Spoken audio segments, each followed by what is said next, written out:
There's a pattern in human behavior so dark, so consistently predictable, that once you see it, you'll never unsee it. The person who gave you their last dollar gets robbed first. The friend who always showed up gets abandoned when they need someone most. The colleague who covered everyone's shifts gets thrown under the bus when blame needs a home. The kindest souls don't just get betrayed. They get betrayed first. They get betrayed worst.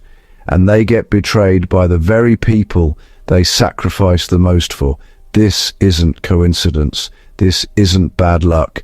This is psychology, strategy, and human nature colliding in the cruelest possible way.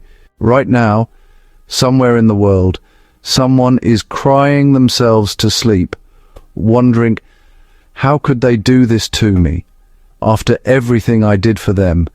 And the tragic irony is that the everything they did is precisely why they got betrayed. By the end of this video, you'll understand the psychological machinery that makes kind people the primary targets of betrayal. You'll learn why your compassion is being weaponized against you, and more importantly, you'll discover how to protect your kindness without losing your humanity. But before we go any further, I need you to understand something critical.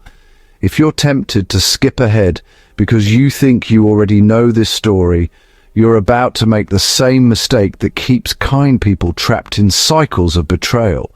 This isn't just about why betrayal happens. It's about the neuroscience of exploitation, the philosophy of boundaries, and the specific psychological vulnerabilities that predators can smell from a mile away. If you're in a rush, watch at double speed. But skipping sections here is like taking antibiotics for 3 days instead of 10, and wondering why the infection came back stronger. The protection is in understanding the complete system, not just the surface level advice. Because here's what nobody tells you: the advice, just stop being nice, doesn't work. It never has. And it's not what I'm going to tell you. Let's start with a story that will make your blood run cold, because honestly, it's probably happened to you in some form. Have you ever noticed that the person who never asks for help is the one everyone ignores when they finally need it? Have you ever noticed that the friend who forgives everything is the one people feel comfortable hurting repeatedly? Have you ever noticed that the employee who stays late and picks up everyone's slack is often the first one passed over for promotion? This isn't paranoia. This isn't a pessimistic worldview. This is documented, researched, predictable human behavior. And here's the part that's going to sting. Betrayal isn't random, it's strategic, and kind people create the perfect conditions for it. I'm not saying kind people deserve betrayal. That would be like saying a house with an unlocked door deserves to be robbed. But understanding why predators target unlocked doors is the first step to installing a better lock without turning your home into a prison. The cruel mathematics of betrayal works like this. Betraying a kind person offers the highest reward with the lowest risk. Think about it.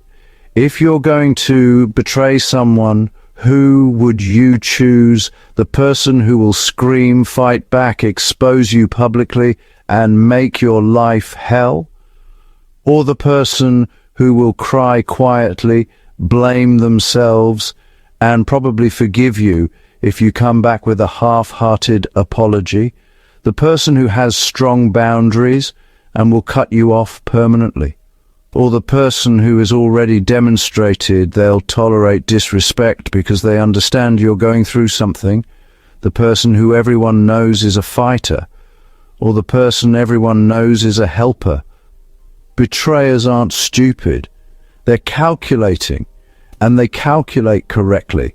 Kind people are the path of least resistance to exploitation.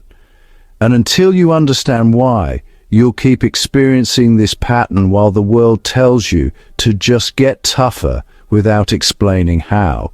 Let me tell you about a man who experienced this pattern on a national scale, and whose response contains one of the most important lessons you'll ever learn. Fred Rogers, Mr. Rogers. The man who spent 33 years teaching children about kindness, empathy, and emotional intelligence on public television. You'd think someone that universally beloved would be protected from betrayal, right? Wrong. Throughout his career, Fred Rogers was mocked, parodied, and attacked. Comedians built careers on making fun of his gentleness. Critics called him weak and unrealistic. Some psychologists even claimed he was dangerous because he told children they were special, just as they were. Critics said this would create entitled adults. But here's where it gets darker. The people who worked closest with him, production staff, network executives, even some people in public television, often took advantage of his kindness. They'd miss deadlines, knowing Fred would absorb the extra work. They'd pitch ideas they knew he'd fund because he believed in second chances. Some even publicly took credit for creative concepts he'd developed. And Fred Rogers did something that most people would consider insane. He let them, not because he was a pushover, not because he didn't notice, but because he understood something profound about the cost-benefit analysis of confrontation versus mission. In a 1999 interview, Rogers said something that sounds soft, but is actually ruthless in its strategic clarity. I don't think anyone can grow unless he's loved exactly as he is now, appreciated for what he is rather than what he will be. Read that again. But this time, notice what he didn't say. He didn't say, "I let people exploit me." He didn't say, "I have no boundaries." He didn't say everyone deserves infinite chances. He said people need to be loved as they are. But he also fired people who consistently compromised the show's mission. He walked away from lucrative opportunities that would have commercialized his message. He had absolute clarity about his non-negotiables, and he enforced them quietly but completely. The difference between Fred Rogers and most kind people is this: he was kind by choice, not by fear. Most kind people aren't kind because they're strong. They're kind because they're terrified. Terrified of conflict. Terrified of being disliked. Terrified of being alone. And predators can smell that terror. If this resonates, you know exactly what I'm talking about. That knot in your stomach when you need to say no. That voice in your head saying, maybe if I just give them one more chance. That pattern of attracting people who need you but never seem to be there when you need them. Now let's get into the actual science of why this happens. Because once you see the machinery, you can't be manipulated by it anymore. The neuroscience of kindness exploitation. Researchers at Duke University conducted a fascinating study in 2017 using game theory and brain scans. They created scenarios where participants could either cooperate or betray partners in economic games. What they found was chilling. When people identified someone as highly cooperative, consistently kind, consistently giving, their brain's strategic planning regions, particularly the dorsolateral prefrontal cortex, showed increased activation. Translation. Their brain literally began calculating how to exploit that person. But here's the part that explains everything. This calculation happened unconsciously in most participants. They didn't think, I'm going to exploit this kind person. Their brain just started naturally running scenarios where the kind person absorbed more cost and they gained more benefit. It's not that people are evil, it's that human brains are optimization machines, and when presented with a low-risk, high-reward target, we unconsciously gravitate toward exploitation, unless we consciously choose not to.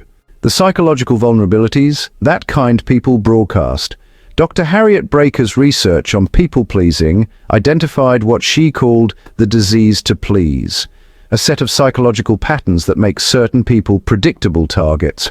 These include media, researcher analyzing notes in office, psychologist writing on clipboard, person reading psychological study. The need for approval vulnerability. Kind people often tie their self-worth to being needed, liked, and appreciated. This need is visible in their behavior. They apologize excessively, they over-explain, they seek validation. Predators recognize this pattern and exploit it by giving conditional approval. "You're such a good friend. That's why I know you'll help me with this."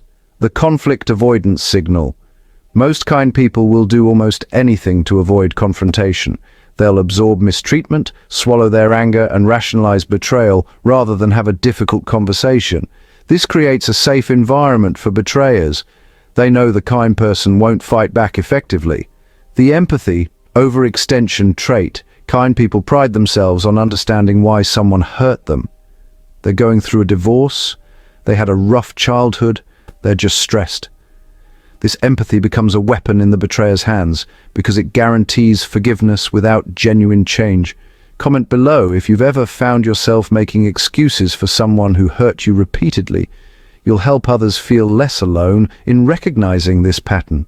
The ancient Stoics understood this dynamic 2,000 years ago. Marcus Aurelius wrote, "Waste no more time arguing about what a good man should be one."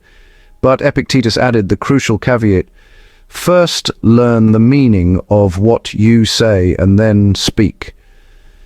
In other words, before you decide to be kind, understand what kindness actually is and what it isn't. Kindness without discernment isn't virtue, it's enablement. Forgiveness without accountability isn't mercy, it's cowardice. Tolerance without boundaries isn't patience, it's self-abandonment. The Stoics never advocated for being unkind. They advocated for being wise in your kindness. There's a massive difference. In Tibetan Buddhism, there's a term that Western kind people desperately need to understand: idiot compassion. Chogyam Trungpa Rinpoche defined it as compassion that seeks to be liked rather than helpful. Compassion that enables negative patterns rather than disrupting them. Compassion that protects the giver's ego at the expense of the receiver's growth. Read that last one again. Compassion that protects the giver's ego. Most kind people aren't kind for the other person. They're kind because it protects them from being seen as mean, from confronting their own boundaries, from risking relationship loss. That's not kindness, that's fear wearing a kindness costume. And betrayers see through the costume immediately. Let me show you the difference between kindness that invites betrayal and kindness that commands respect. Meet Sarah. Sarah is kind. Everyone says so. When her co-worker asks her to cover a shift, Sarah says yes, even though it's the third time this month and she has her own plans. When her friend borrows money and doesn't pay it back, Sarah doesn't bring it up. She doesn't want to make things awkward. When her partner forgets her birthday again, Sarah tells herself they're just busy and plans something nice for their birthday to compensate. When someone criticizes her unfairly, Sarah apologizes and tries to do better even when she did nothing wrong. Sarah prides herself on being understanding, flexible, and low maintenance. She sees herself as the glue that holds her relationships together. But here's what's actually happening. Sarah's co-worker has learned that Sarah's boundaries are negotiable. So when there's a shift nobody wants, they go to Sarah first. Not because they value her, but because she's the path of least resistance. Sarah's friend has learned that borrowing from Sarah has no consequences. So when they need money, they go to Sarah, while paying back the friend who actually enforces boundaries.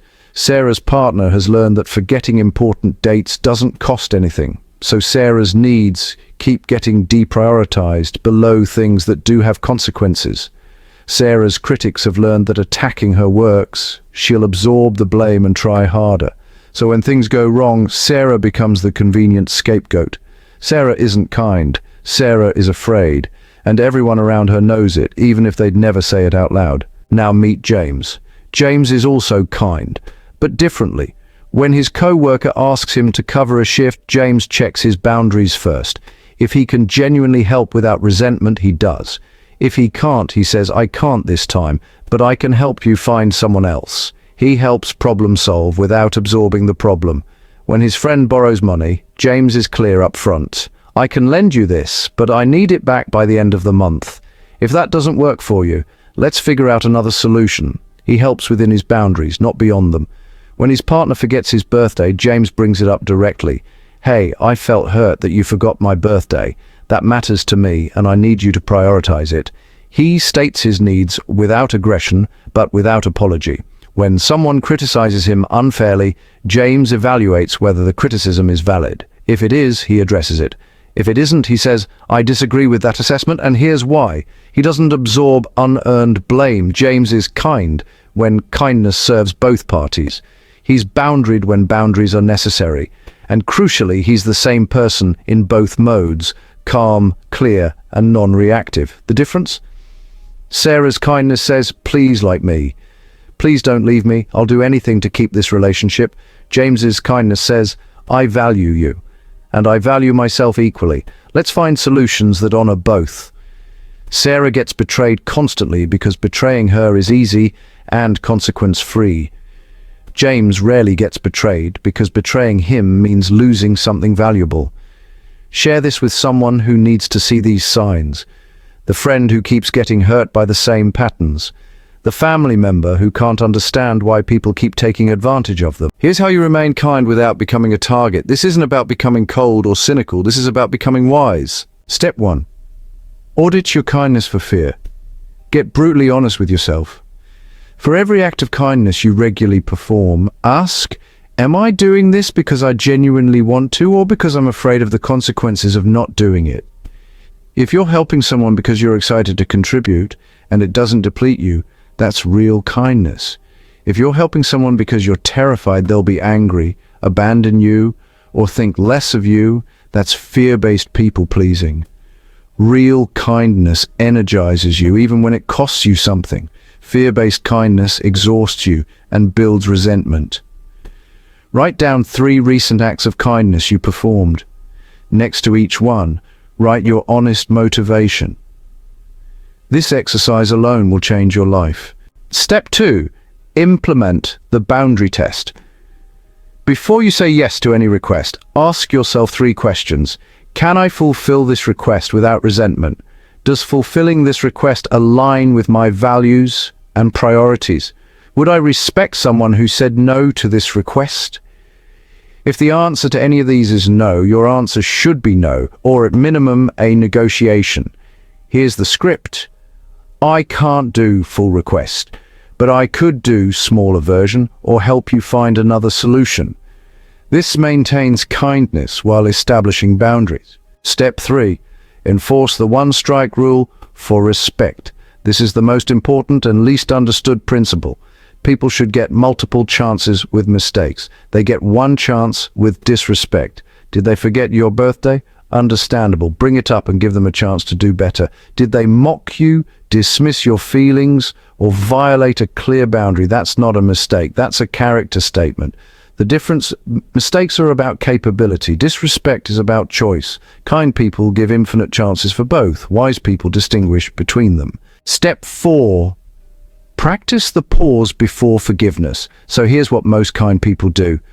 Someone hurts them and they immediately forgive. Then, well, the person just repeats the behavior.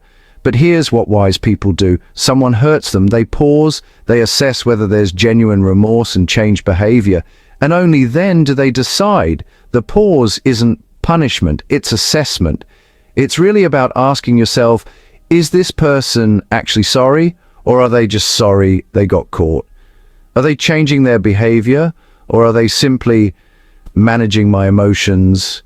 Real remorse, looks like this: taking full ownership without excuses, understanding the impact on you, showing concrete behavioral change, and not requiring you to comfort them about hurting you. On the other hand, fake remorse looks like, I'm sorry you felt that way, deflecting to your reaction instead of their action, promising change without actually demonstrating it, and making you feel guilty for being hurt. Your forgiveness should require evidence of genuine change. Otherwise, you're not really forgiving, you're just enabling. Step 5. Build relationships with reciprocity sensors. Pay attention to the scoreboard, not obsessively, but realistically. In healthy relationships, there's a rough balance over time. Sometimes you give more, sometimes they give more, but it evens out because both people are invested. In exploitative relationships, you're always giving more, and when you finally need something, they're conveniently unavailable. If you notice a pattern where someone only contacts you when they need something, believe the pattern. That's not friendship. That's a user with a friendly mask. Your story in the comments might be exactly what someone needs to hear. Have you ever had a friendship where you suddenly realized you were just their emergency contact, never their celebration invite? Step 6. Accept that some people will leave. This is the hard truth. When you start implementing boundaries, some people will disappear from your life. Let them. They were never connected to you. They were connected to what you could do for them. The people who value you will respect your boundaries. They might be surprised, wow, I didn't realize I was overstepping, but they'll adjust. The people who rage, guilt trip, or disappear when you set boundaries were always going to betray you eventually. You just accelerated the timeline and saved yourself years of pain. Kind people fear losing relationships. Wise people fear keeping the wrong ones. The integration, strategic kindness. Here's what this looks like in practice. You remain kind, generous, and empathetic. But your kindness is chosen, not compulsive. You're kind to people who value it, not to people who exploit it. You give people chances, but not infinite chances. You forgive mistakes, but not patterns of disrespect. You help people, but you don't rescue people from consequences they need to experience. You're compassionate, but your compassion includes compassion for yourself. This isn't cynicism, this is wisdom. And it actually allows you to be more kind, not less, because your kindness is sustainable instead of depleting. Before we go to the conclusion, if this framework is resonating with you, if you're seeing patterns in your life with new clarity, do me a favor, subscribe to this channel right now. We're building a community of people who refuse to choose between being kind and being respected, who understand that real strength includes softness and real kindness includes boundaries. Hit that notification bell, because next week we're diving into the dark psychology of why guilty people get angry when you catch them, and why your apology to them reveals everything. Let me tell you what nobody tells kind people. Your kindness is not the problem. Your fear is. The world doesn't need fewer kind people. It needs more kind people who are brave enough to have boundaries. Right now, there are predators walking around looking for their next target. And they're not looking for mean people. Mean people fight back. They're looking for kind people who are too afraid to fight back, too afraid to be disliked, too afraid to be alone. But here's what those predators don't tell you. They don't respect the people they exploit. They might use you, but they don't admire you. They might keep you around, but they don't value you. The people they respect, the people they admire, the people they actually treat well, those are the people who have boundaries, the people who say no without guilt, the people who walk away from disrespect without looking back. You want to know the most devastating truth about betrayal? The person who will betray you is evaluating whether you'll tolerate it before they even do it. They're testing your boundaries with small violations. They're watching how you respond to minor disrespect. They're assessing whether you'll make excuses for them, whether you'll forgive without change, whether you'll stay even when staying hurts. And if you pass their test, if you demonstrate that you'll tolerate mistreatment, they escalate, because you've shown them it's safe to. But here's the liberating flip side.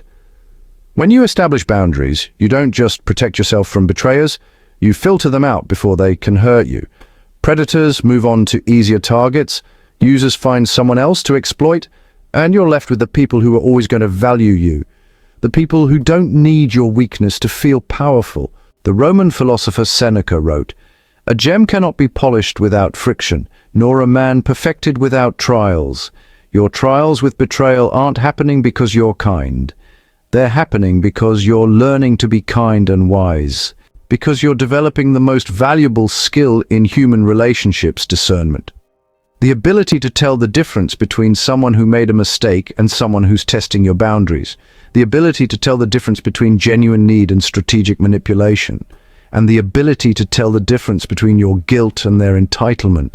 That discernment, that's your protection, that's your power.